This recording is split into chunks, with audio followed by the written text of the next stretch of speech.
Welcome to Bansal math classes. देखिएगा मेरे प्यारे स्टूडेंट्स, आज के लेक्चर में क्लास 12 के विद्यार्थियों का मैट्रिक्स, जिसको हम हिंदी में बोलते हैं अवयव, चैप्टर स्टार्ट कर रहे हैं। अगर मैट्रिक्स चैप्टर का कंसेप्ट अच्छे ढंग से समझ में आ जाता है मेरे प्यारे स्टूडेंट्स, तो मैट्रिक्स कोई बड़ा चैप्टर नहीं है। एकदम एक देखते ही पूरा चैप्टर आप लोग का खत्म हो जाएगा। हम बार बार बोलते हैं बाबू मैथ से कभी डरना नहीं है, मैथ से लड़िए। चलिए देखते हैं मैट्रिक्स है क्या। मैट्रिक्स जिसको हिंदी में बोलते हैं अवयव, मैट्रिक्स जिसको हिंदी में क्या बोलते हैं अवयव, इसको बोलते हैं अरेंजमेंट संख्याओं या फलनों। यानी किसी संख्याओं को अरेंजमेंट करना या फलनों को अरेंजमेंट करके लिखना ही क्या कहलाता है, अवयव कहलाता है। क्या बोले मेरे प्यारे स्टूडेंट्स, किसी संख्याओं को अरेंजमेंट करना और फलनों को अरेंजमेंट कर कर सजाकर लिखने की क्रिया को ही क्या कहते हैं, मैट्रिक्स कहते हैं। जैसे अगर हम लिखते एग्जाम्पल के तौर पर 3 4 5 2 3 2, ऐसे बड़ी कोष्टक से घेर दिया जाता है। बड़ी कोष्टक से क्या हो जाता है, घेर जाता है। और मैट्रिक्स का थोड़ा सा ध्यान दीजिएगा मेरे प्यारे स्टूडेंट्स, मैट्रिक्स को अंग्रेजी वर्णमाला के बड़े अक्षरों द्वारा सूचित किया जाता है। मैट्रिक्स को अंग्रेजी वर्णमाला के बड़े अक्षरों द्वारा सूचित किया जाता है और इसके कोष्टक के अंदर जितने सारे संख्याएं होते हैं वह अवयव कहलाते हैं, इन्हें एलिमेंट्स कहलाते हैं। अब देखना है मेरे प्यारे स्टूडेंट अरेंजमेंट संख्याओं या फलनों। तो अरेंजमेंट कहने के मतलब मेरे प्यारे स्टूडेंट्स, अगर सोया हुआ है तो उसको रो बोलते हैं, इसे टॉप टू बटम पढ़ते हैं। R1, इसको क्या पढ़ेंगे, R2, इसे R1 और R2। लेफ्ट टू राइट इसको C1, इसको बोलते हैं रो, हिंदी में बोलते हैं पंक्ति। हिंदी में क्या बोलते हैं, पंक्ति। इसको लेफ्ट टू राइट पढ़ते हैं C1 C2 C3। देखिएगा मेरे प्यारे स्टूडेंट्स, लेफ्ट टू राइट को हम पढ़ते हैं कॉलम। क्या पढ़ते हैं, इसको इंग्लिश में बोलते हैं कॉलम, COLUMN, कॉलम। इसको हिंदी में बोलते हैं स्तंभ। क्या बोलते हैं, स्तंभ। हिंदी में स्तंभ बोलते हैं, इंग्लिश में कॉलम बोलते हैं। यानी सोया हुआ, यानी खड़ी है वो पड़ी, खड़ी तो उसको कॉलम बोलेंगे यानी स्तंभ बोलेंगे, अब पड़ी तो उसको रो बोलेंगे यानी पंक्ति बोलेंगे। यानी रो और कॉलम के रूप में अरेंजमेंट करते हैं। उस तरह से फलनों या संख्याओं को अगर सजा कर लिखते हैं तो मेरा मैट्रिक्स कहलाता है। क्या कहलाता है मेरे प्यारे स्टूडेंट्स, मैट्रिक्स कहलाता है। मैट्रिक्स को अंग्रेजी वर्णमाला के बड़े अक्षरों द्वारा सूचित किया जाता है। मैट्रिक्स को अंग्रेजी वर्णमाला के बड़े अक्षरों द्वारा सूचित किया जाता है। अब पढ़ा था अवयव की कोटि। अब इसको कोटि किसे कहते हैं, तब देखिएगा मेरे प्यारे स्टूडेंट्स, अगर कोई एक मैट्रिक्स आपको दिया हुआ है 3 2 4 5 3 2 1 2 4, चलिए ये आप लोग का मैट्रिक्स दिया हुआ है। अब बताना है अवयव की कोटि, यानी कोटि कितना होगा इसका। तो सबसे पहले रो पढ़ेंगे, इसको एक नाम आई बोलेंगे इसको, यानी रो को पहले आई और उसके बाद क्या, कॉलम को जे, यानी रो को आई पढ़ेंगे और कॉलम को जे पढ़ेंगे। अब यहां ध्यान देना मेरे प्यारे स्टूडेंट्स, पहले रो की गिनती होगा, उसके बाद कॉलम की संख्या होगा, यानी रो के बाद क्या होगा, कॉलम। अब देखते हैं रो की संख्या कितना है, R1 R2 R3, top two button, नीचे C1 C2 C3। अब देखना इसका कोटि पूछा, यानी अवयव की कोटि, ऑर्डर ऑफ मैट्रिक्स, अवयव की कोटि यानी ऑर्डर ऑफ मैट्रिक्स आप लोग का बताना है मेरे प्यारे स्टूडेंट्स। तो ऑर्डर ऑफ मैट्रिक्स की कोटि के अनुसार अगर इसको बताना है तो सबसे पहले रो ध्यान देना है, उसके बाद कॉलम देखेंगे। रो की संख्या कितना, 1 2 3, कॉलम की संख्या कितना, 1 2 3, यानी 3 गुने 3। अगर इस तरह से कोई अवयव को लिखा जाता है तो उसको हम अवयव को कोटि कहते हैं। अवयव को कोटि किसे कहते हैं, यानी किसी भी मैट्रिक्स को रो और कॉलम को गुणा के रूप में लिखा जाता है, जितने रो की संख्या होगा और उतने कॉलम की संख्या होगा, दोनों को मल्टीप्लाई यानी प्रोडक्ट जो होता है वो मेरा क्या कहलाता है, अवयव की कोटि, ऑर्डर ऑफ मैट्रिक्स यानी कोटि। तो यानी 3 गुने 3 कोटि का यह अवयव है। चलिए एक एग्जांपल और लेते हैं, एक एग्जांपल से और समझते हैं। 2 3 1 2, चलिए रो की संख्या कितना, R1 R2, कॉलम की संख्या C1 C2, यानी ये 3 गुने 3 कोटि का हो गया, ये 2 गुने 2 कोटि का हो गया, यानी इसकी कोटि हो गया 2 गुने 2, इसकी कोटि हो गया 3 गुने 3। यानी ऑर्डर ऑफ मैट्रिक्स यानी रो की संख्या और कॉलम की संख्या को गुना करने के अनुसार जो मान लिखा जाता है वो मेरा अवयव की कोटि कहलाता है। क्या कहलाता है, अवयव की कोटि कहलाता है, अवयव की कोटि कहलाता है। उसके बाद ध्यान देते हैं अवयवों की संख्या।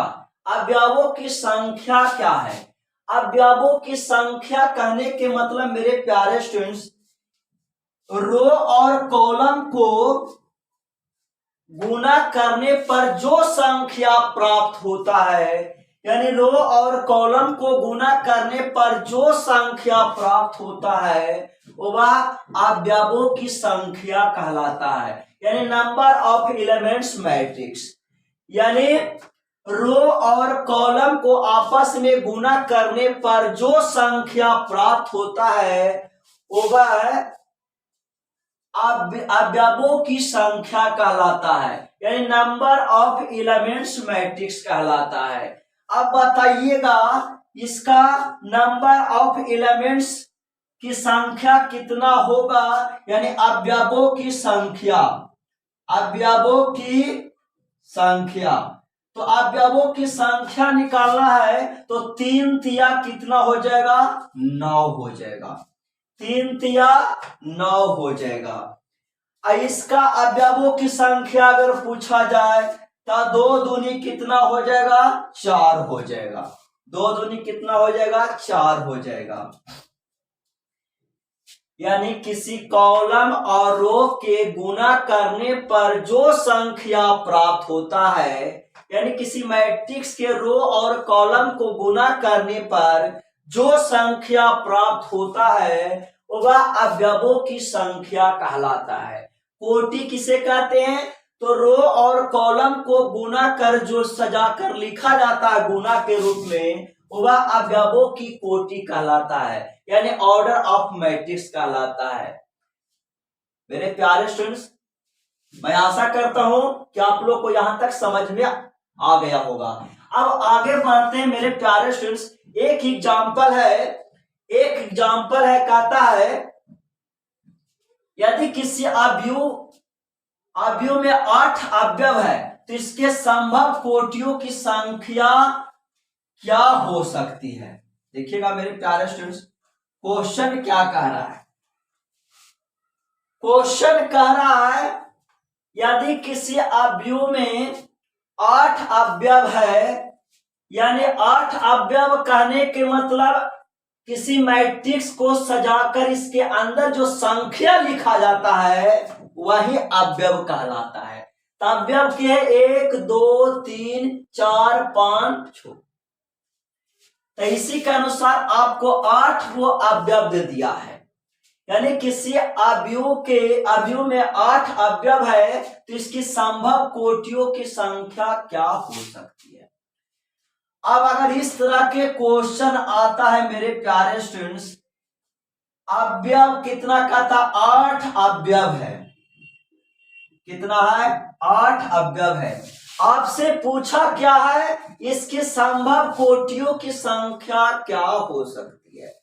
अब संभव कोटि के मतलब क्या बताए थे कि रो और कॉलम को गुना कर जिसे लिखा जाता है वह ऑर्डर ऑफ मैट्रिक्स कहलाता है, यानी अवयव की कोटि कहलाता है।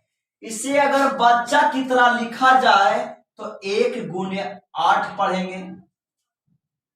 चलिए, उसके बाद 8 गुने 1 पढ़ेंगे, फिर 2 पर आते तो 2 गुने 4 पढ़ेंगे,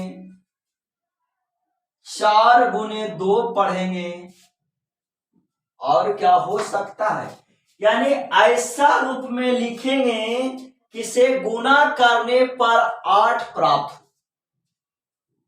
अगर इसका कोटि निकाला जाता है तो जितना अवयव रहेगा उसे गुना करने पर उतना संख्या प्राप्त होना चाहिए।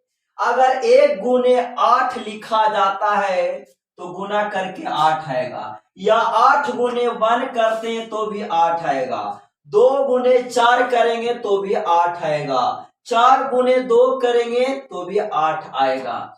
यानी संभव कोटियों की संख्या कितना हो जाएगा, 1 2 3 4 गो। यानी संभव कोटियों की संख्या कितना होगा, 4 होगा। अगर इसी प्रकार से एक एग्जाम्पल और लेते हैं, अगर आपके पास 24 अवयव है, 24 अवयव है, बोल दिया इसकी संभव कोटियों की संख्या कितना होगा, संभव कोटियों की संख्या कितना होगा। तो सबसे पहले आप लोग को 1 से चलना है, तो 1 गुने 24 लिखेंगे या 24 गुने 1 करेंगे। अब चलते हैं 2 से, तो 2 गुने 12 करेंगे, 12 दूनी 24, या 12 गुने 2 करेंगे, 12 दूनी 24। 12 के बाद 3 पढ़ते तो 3 या 8 24, यानी 3 गुने 8, 8 गुने 3। उसके बाद 4, तो 6 चौकाइए 24, यानी 4 गुने 6 या 6 गुने 4। 524 तो कभी आएगा नहीं। 5 के बाद 6, तो 6 का तो क्रिया हो गया, 7 का भी नहीं होगा, 8 तो 8 का क्रिया हो गया। चलिए 8 के बाद चले गए 12, तो 12 का भी क्रिया हो गया। अब देखते हैं संभव कोटियों की संख्या कितना आया, 1 2 3 4 5 6 7 8 गो। संभव कोटियों की संख्या कितना आया, 8 आया। कितना आया बाबू, 8 आया। इसका कितना आया, 4 आया। मैं आशा करता हूं मेरे प्यारे स्टूडेंट्स कि आप लोग को समझ में आ चुका होगा। नहीं तो फिर से देखते हैं। कहता है यदि किसी अवयव में 8 अवयव है तो इसकी संभव कोटियों की संख्या क्या हो सकती है। अब संभव कोटियों की संख्या क्या होती है, तो रो और कॉलम को गुना कर जो लिखा जाता है वही मेरा अवयव की कोटि कहलाता है। अब 8 अवयव है तो इसको ऐसा लिखेंगे कि गुना करके 8 प्राप्त होना चाहिए। 1 गुने 8 करेंगे या 8 गुने 1 करेंगे, 2 गुने 4 करेंगे या 4 गुने 2 करेंगे तो आपको 8 ही प्राप्त होगा। दूसरा एग्जाम्पल ये थे, अगर आपके पास 24 अवयव है तो इसके कोटियों की संभव कोटियों की संख्या कितनी हो सकती है? तो 1 गुने 24 या 24 गुने 1, 2 गुने 12, 12 गुने 2, 3 गुने 8 या 8 गुने 3, 6 गुने 4 या 4 गुने 6, यानी संभव कोटियों की संख्या हो गया 8, इसके संभव कोटियों की संख्या कितना हो गया? 4 हो गया। अब चलते हैं नेक्स्ट, कहता है अवयव के प्रकार। अवयव के प्रकार से पहले इसको हम थोड़ा सा और डिटेल बता देते हैं। देखिएगा मेरे प्यारे स्टूडेंट्स,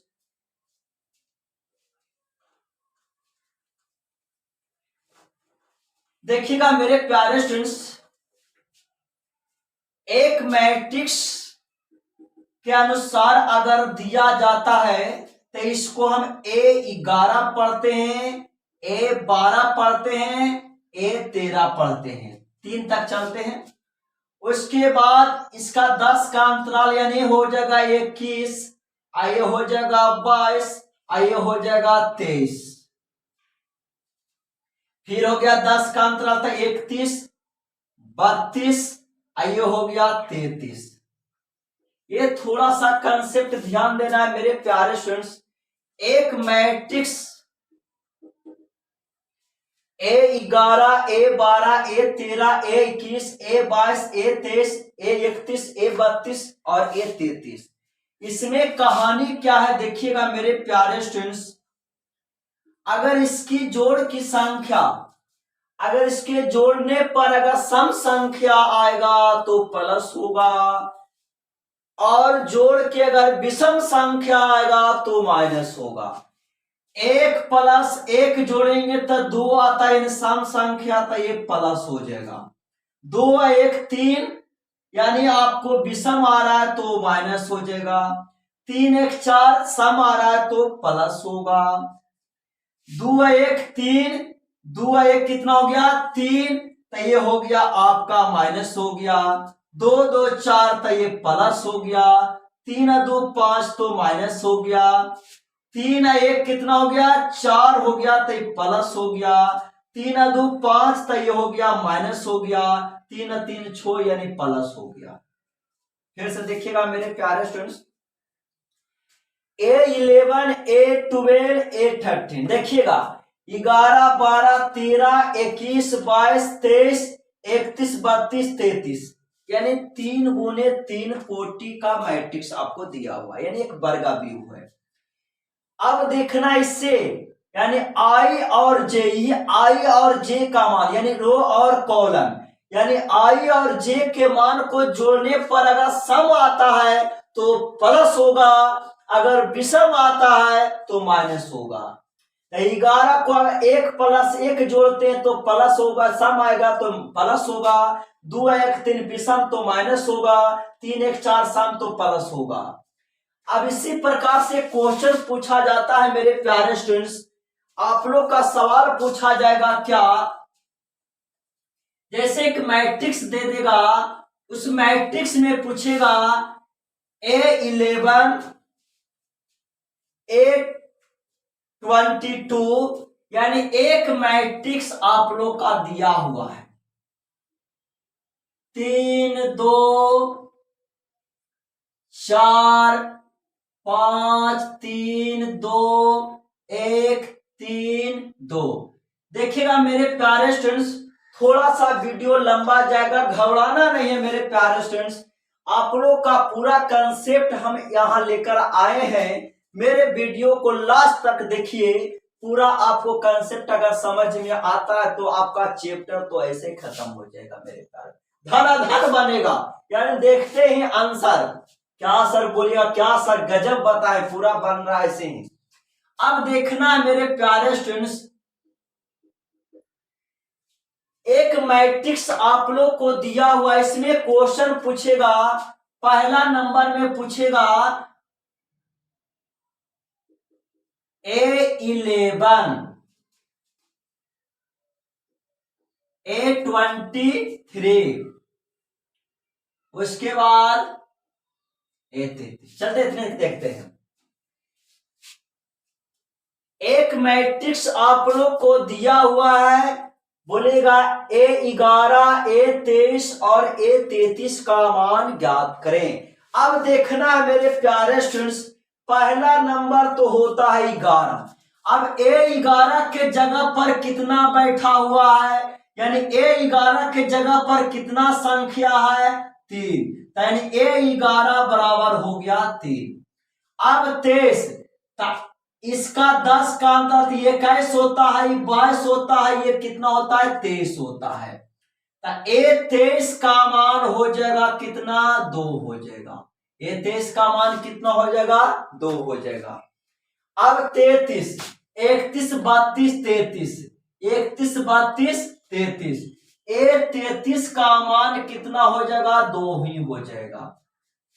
देखिएगा मेरे प्यारे स्टूडेंट्स, इस तरह से कोई एक मैट्रिक्स दे देगा आपको, A11, A23, A22, A32 का मान निकालने के लिए कहेगा। तो A11 का मान अगर निकाला जाता है तो 3 होगा, A23, 21, 22, 23, 23 के जगह पर कितना बैठा हुआ है, 2, 33, तो 33 का मान कितना, 2। अब देखना मेरे प्यारे स्टूडेंट्स, पूछ दिया अवयव की कोटि।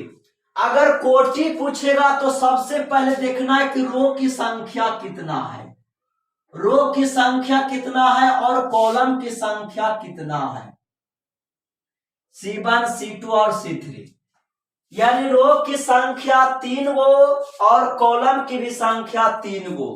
तो अवयव की कोटि पूछेगा तो 3 गुने 3 हो गया। अवयव की कोटि पूछेगा तो 3 गुने 3 हो गया। अब अवयवों की संख्या अगर पूछा जाता है तो इसके गुणा करने पर जो संख्या प्राप्त होगा वह नंबर ऑफ एलिमेंट्स मैट्रिक्स कहलाएगा, यानी अवयवों की संख्या कहलाएगा। तो 3 तिया कितना हो जाएगा, 9। 3 तिया कितना हो जाएगा, 9। मैं आशा करता हूं मेरे प्यारे स्टूडेंट्स कि आप लोग को यहां तक समझ में आ चुका होगा। अब देखते हैं आगे, अगला क्या कहता है, अवयव के प्रकार। अवयव के प्रकार यानी टाइप्स ऑफ मैट्रिक्स। अब मैट्रिक्स के प्रकार यहां पढ़ते हैं। मैट्रिक्स का प्रकार क्या है,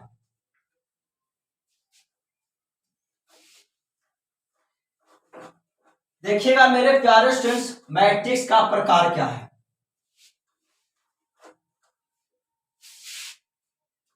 अवयव के प्रकार, पहला अवयव के प्रकार टाइप्स ऑफ मैट्रिक्स, स्तंभ अवयव जिसको इंग्लिश में बोलते हैं कॉलम मैट्रिक्स, यानी वैसा अवयव जिसमें कॉलम की संख्या 1 होती है।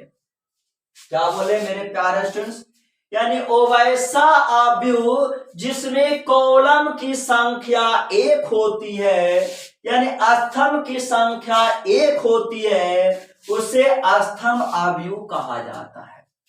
एग्जाम्पल के तौर पर लिया जाता है तो स्तंभ अवयव 1, 3, 2, 1, 3, 2, यानी स्तंभों की संख्या कितना, 1 हो गया, C1। रो की संख्या तो R1, R2 और R3, यानी इसकी कोटि हो गया 3 गुने 1, 3 गुने 1।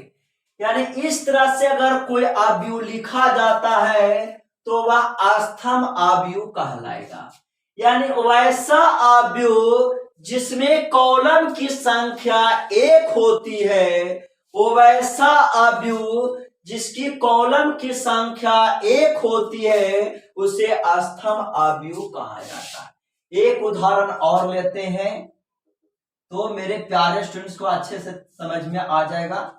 देखिएगा, 2 4 3 2, सॉरी,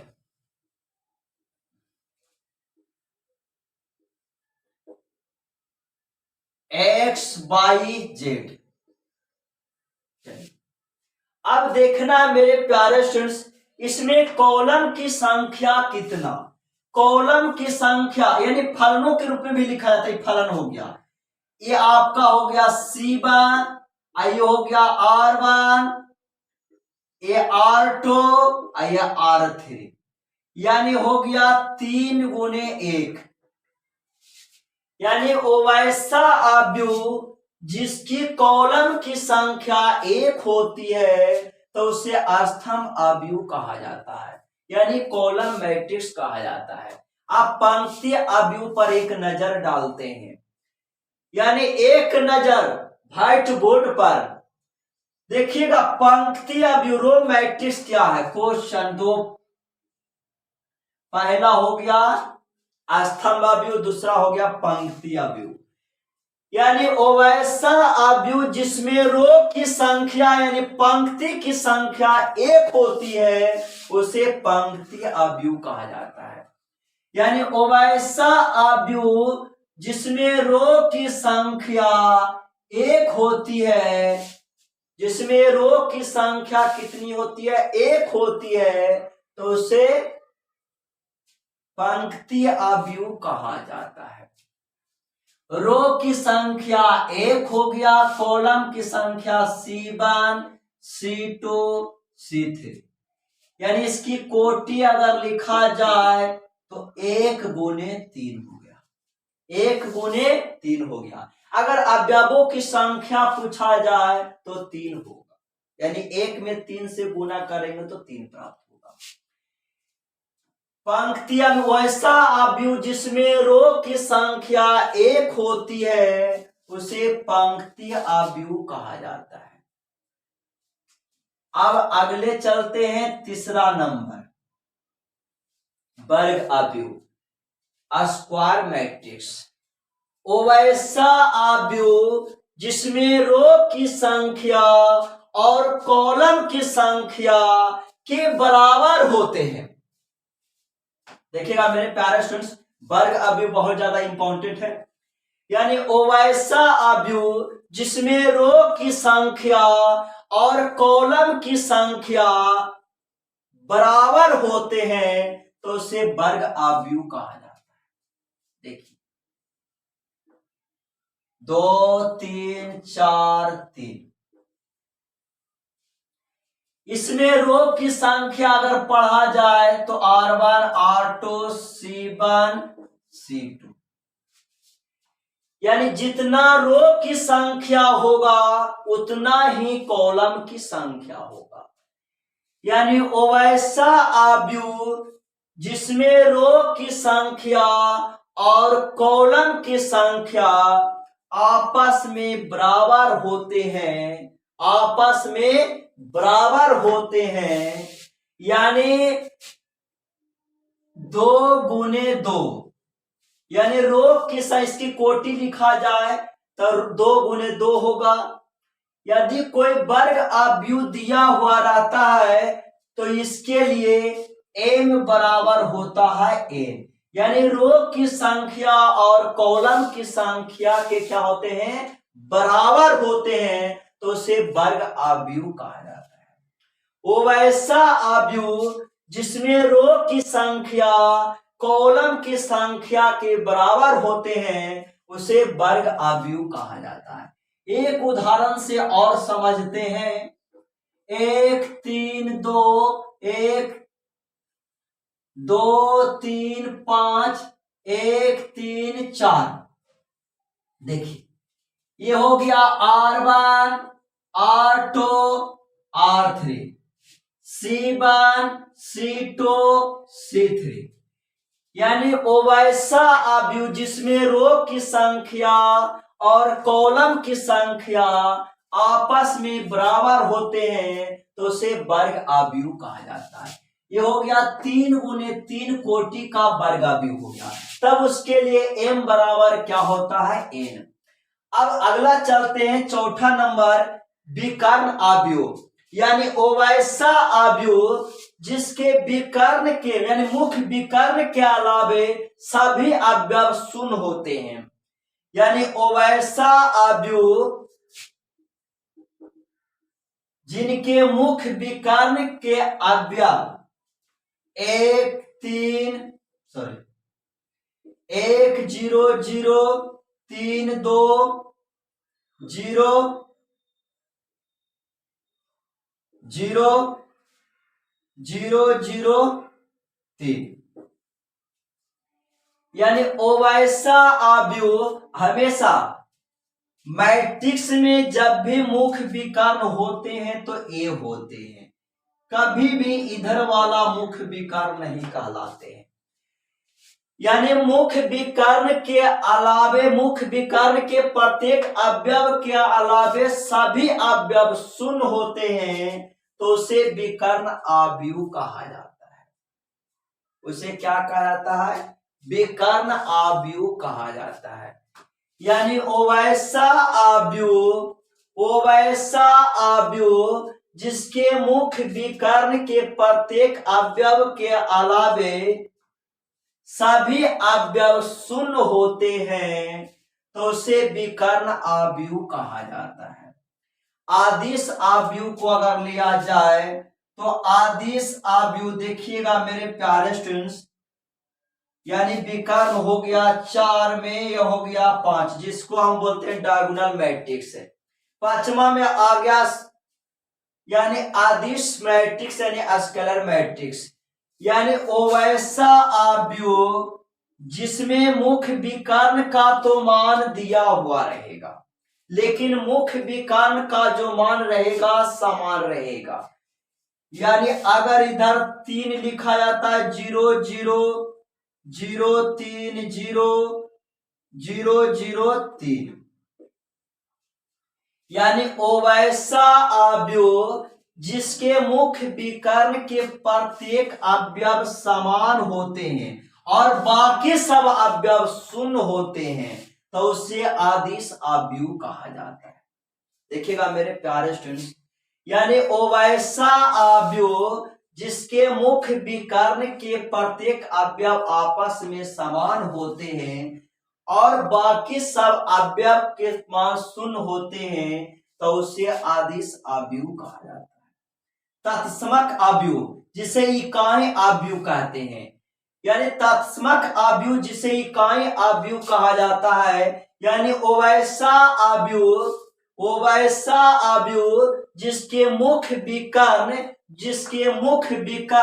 के प्रत्येक अवयव एक होते हैं, यानी एक के बराबर होते हैं, यानी एक के जगह पर 2 नहीं कभी लिखाएगा। यानी वैसा अवयव जिसके मुख्य विकर्ण के प्रत्येक अवयव एक होते हैं तो उसे तत्समक अवयव कहलाता है। यानी वैसा अवयव जिसके मुख्य विकर्ण के प्रत्येक अवयव एक के बराबर होते हैं, यानी एग्जाम्पल के तौर पर अगर समझा जाए तो 1 0 0 1 0 0 0 1, यानी वैसा अवयव जिसके मुख्य विकर्ण के प्रत्येक अवयव एक के बराबर होते हैं, इसे इकाई अवयव भी कहा जाता है तो उसे तत्समक अवयव कहा जाता है। यानी वैसा अवयव जिसके मुख्य विकर्ण एक के बराबर होते हैं, यानी मुख्य विकर्ण के प्रत्येक अवयव एक के बराबर होते हैं, बाकी सब अवयव शून्य होते हैं तो उसे क्या बोलते हैं? तत्समक अवयव कहते हैं। अब चलते हैं शून्य मैट्रिक्स। शून्य मैट्रिक्स क्या कहलाता है? वैसा अवयव जिसका प्रत्येक अवयव शून्य होते हैं, यानी वैसा अवयव जिसका प्रत्येक अवयव क्या होते हैं? शून्य होते हैं तो उसे शून्य मैट्रिक्स कहा जाता है। वैसा अवयव जिसका प्रत्येक अवयव शून्य होते हैं तो उसे शून्य मैट्रिक्स कहा जाता है। देखिएगा, मैं आशा करता हूं मेरे प्यारे स्टूडेंट्स आप लोग को यहाँ तक अच्छे से समझ में आ गया होगा मेरे प्यारे स्टूडेंट्स। अगर नहीं आया होगा तो नेक्स्ट वीडियो में फिर से इसे हम रिपीट कर देंगे। फिर मिलते हैं अगले नेक्स्ट वीडियो में। थैंक्स बाबू।